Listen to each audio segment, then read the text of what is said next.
Well, joining us on the morning show now to update us on what's on the agenda today at the World Economic Forum in Davos is Dr. Reuben Abati, Rolake, Akinkugbe-Filani, and Rotus, Oddiri. Welcome to the morning show. Ooh, it's snowing. Good morning and welcome, everybody. Please do stay warm. Let's get straight to it. Good morning. Right. Been by Ayor Rufai.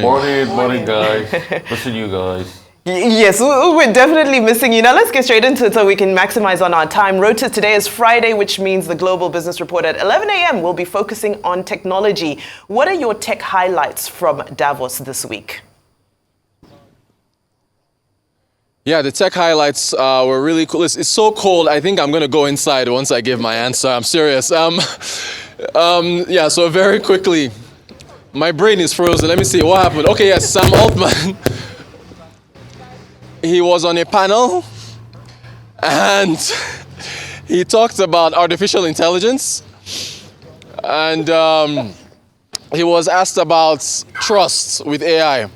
So he gave a great example of Deep Blue with IBM. Remember that machine that beat a chess player? I think his name was Kasparov back in 1996 or 1997. And people said, oh, nobody's going to play chess anymore. But chess has never been more popular between human beings.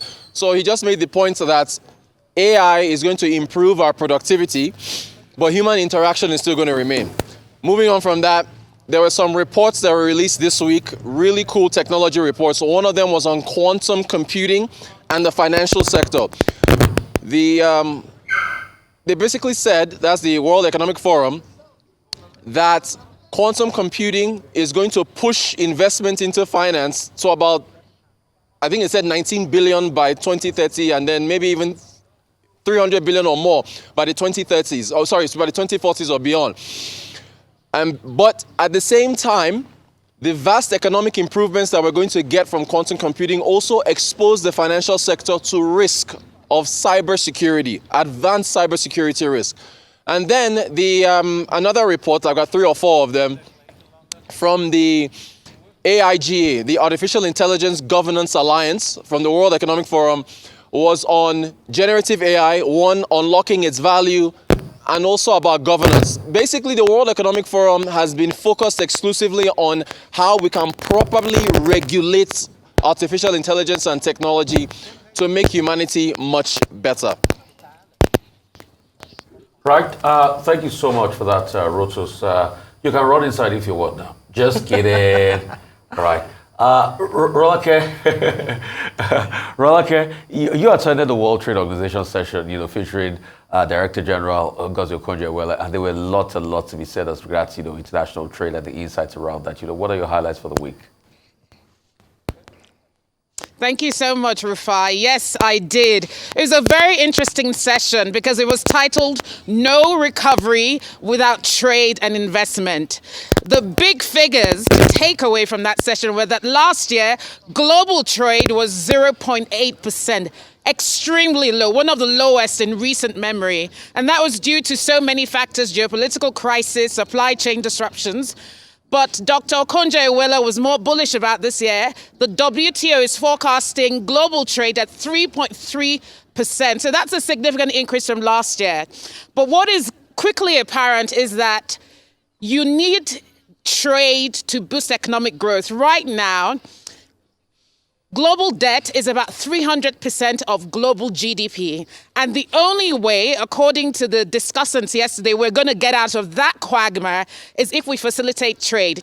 So ahead of the next trade ministers meeting in the UAE in February, the WTO is negotiating what is called an investment facilitation agreement to help especially developing countries revitalize their trade prospects. And it would have been lovely to discuss with our Minister of Trade and Investment on what this means for Nigeria, but perhaps we'll talk about that later with her. But the other thing is that there are 2 broad global drivers of trade right now: supply chain disruptions and the energy transition. On the supply chain disruptions, what a lot of countries are doing now is something called reshoring. So they're bringing back their manufacturing bases closer to home to mitigate any risk of supply chain disruptions. The second part of that is they're doing what is called friendshoring, focusing on locating their trade hubs in friendly countries. And of course, the energy transition is a second big driver of that. What this means is that a lot of manufacturing that will support trade around the world is going to need to be green manufacturing. So the entire world needs to retool its trade ecosystem. And a really important thing that was said yesterday at that WTO session was that if the world wants to decarbonize, it needs to be careful not to deindustrialize. And you know, it's often said for Africa that before we think of decarbonizing, we should actually be industrializing. But now here at the World Economic Forum, it's really a case of let's push the decarbonization agenda so much in our trade supply chains that we end up deindustrializing our economy. So what this really highlighted for me is that trade is a key pillar of global growth. We can't get away from that. A final point that Dr. Okonjo-Iweala made was the growing trend of digital trade. Digital trade now accounts for 15% of global trade, and artificial intelligence, robotics, and automation will help us improve the efficiency of our global supply chains.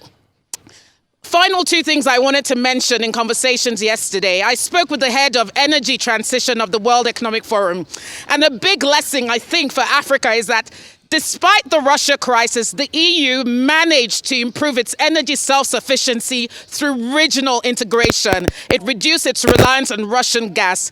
And I think that really is a clarion call for the Africa Continental Free Trade Agreement era, that the only way we can reduce our dependency on imported energy as a region is if we push the regional economic integration agenda.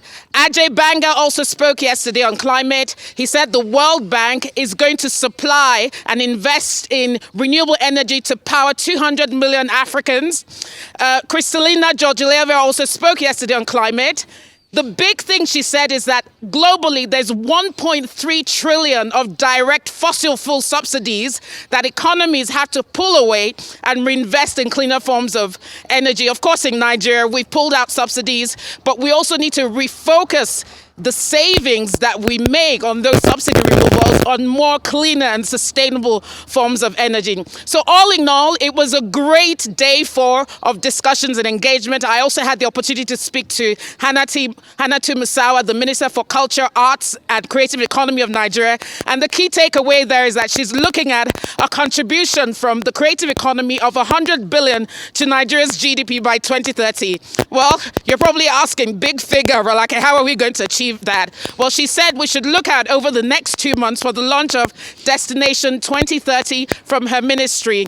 And so, Rufai, those are my big takeaways. Okay. A lot more to say. It's been a fantastic week here at WEF. I'll hand over now to Dr. Reuben Abati. And Rolake, please, I know the cold is so much. Please don't endeavor to cover your head if you can. Just get a warmer, because it's really cold out there. Yes, and I would let you go very shortly. Yes. But as the World Economic Forum begins to wind down, Dr. Abati, what were your highlights of the week?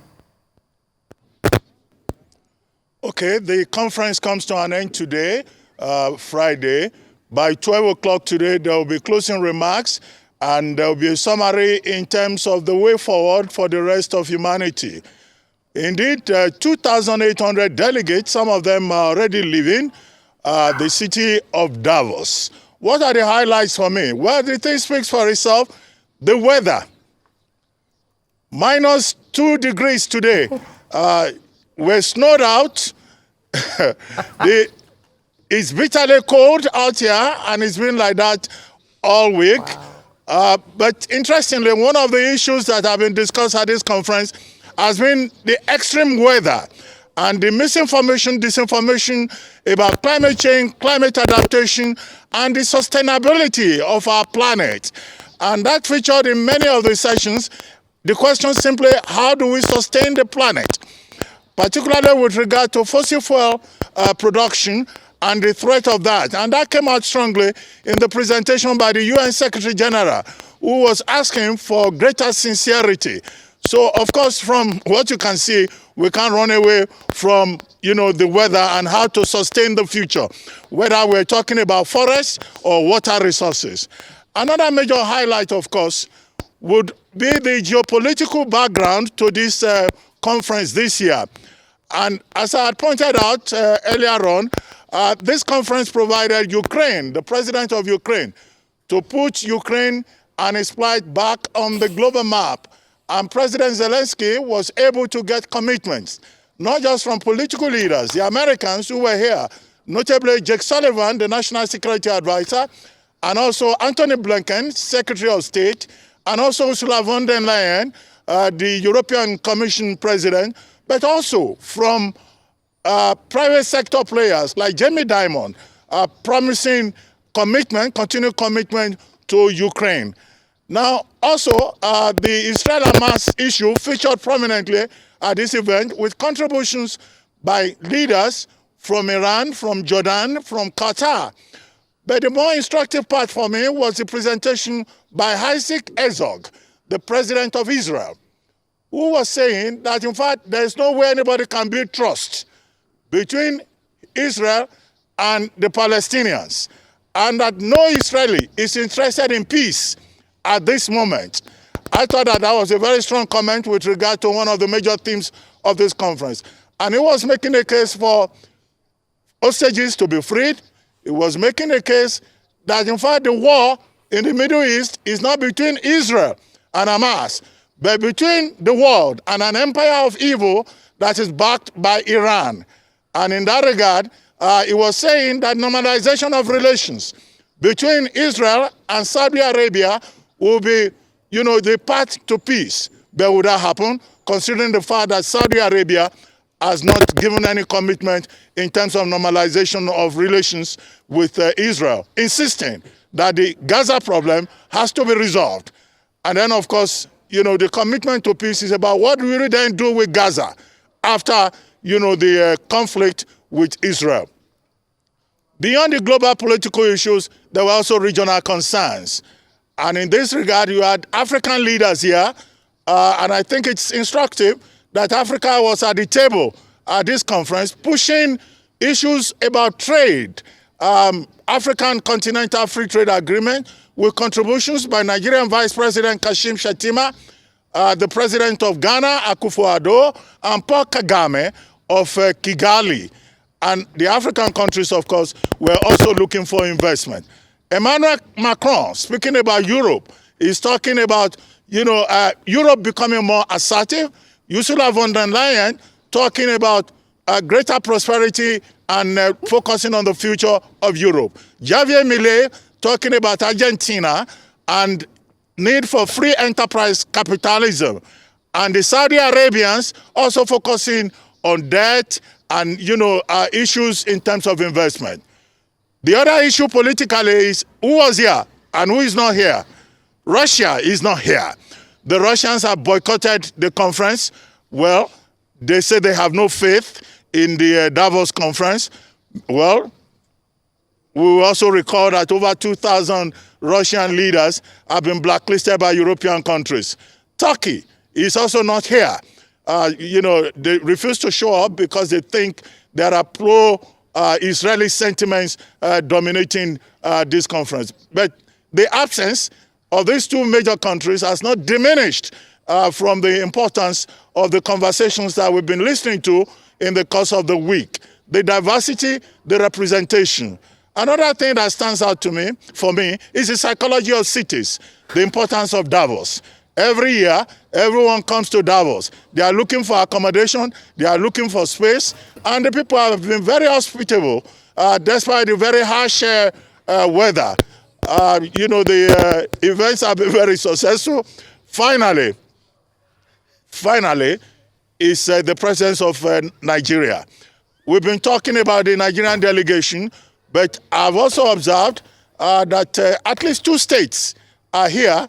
Yesterday, Cross River State Government and Zamfara State Government participated on the sidelines in an event called the Africa Hub, which focused on how to get people in diaspora to use their skills, their resources, their expertise to contribute to growth and development in Africa. And both Cross River State and Zamfara were both able to sign a number of memoranda of understanding with regard to technology, with regard to agriculture, and the governors were here, Senator Basio too, and also Governor Dauda Lawal of Zamfara. So apart from the federal government being represented, we have, state governments here, and I also cited at least 2 senators who are also part of this, notably Senator Jimo Ibrahim, who participated in one of the sessions about sustainability and adaptation.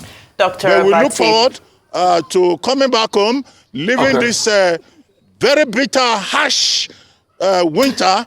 I'm just freezing. I think I should just stop here now so that I can rush inside and get some warmness. Okay, guys, just go inside, guys. All right, take care. Have a good one. Go inside, guys. Just run. And please, Rolake, cover your head next time, please. All right, bye-bye, guys. Oh yeah, go it.